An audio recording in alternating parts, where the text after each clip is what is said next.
لو عمرك 25 سنة وحاطط كل فلوسك في وديعة أو ذهب، فأنت بتقتل فرصة عمرك ببطء.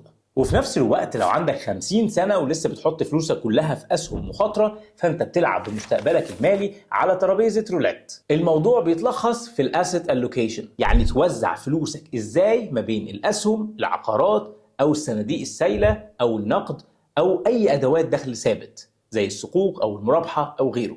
والسر إن كل مرحلة عمرية ليها توزيع ذكي مختلف. في العشرينات الوقت في صفك، يعني تقدر تتحمل مخاطرة أكبر. يعني نقدر نقول 80% في الأسهم سواء جروث أو ستوكس أو ETFs، 10% تكون سيولة، و10% تكون أدوات دخل ثابت زي الصكوك مثلا. وده ليه؟ لأن عشان حتى لو السوق نزل أنت عندك سنين طويلة تعوض. إنما في الأربعينات أنت بتبدأ تقلل المخاطرة وبتفكر في الاستقرار أكتر شوية، فتوزيعك هيبقى مختلف. ممكن يبقى 50% أسهم، 20% سيولة، 30% دخل ثابت وصناديق بتوزع أرباح. إنما بقى في الخمسينات وانت طالع، الهدف هنا مش تكبير الفلوس، الهدف تحافظ عليها وتولد دخل منتظم. ممكن من 20 ل 30% يكونوا في الأسهم، 20% سيولة، من 50 ل 60% تكون في أدوات دخل ثابت وتوزيعات أرباح.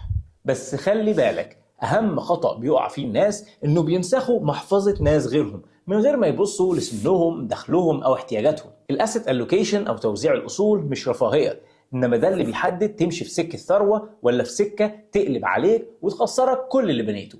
اكتب كلمة كورس في التعليقات وهبعت لك لينك في تفاصيل أكتر عن الكورس اللي هيعرفك إزاي تعمل اسيت الوكيشن مناسب ليك أنت بالذات، وممكن نبدأ مع بعض رحلتك الاستثمارية اللي مخصصة ليك أنت.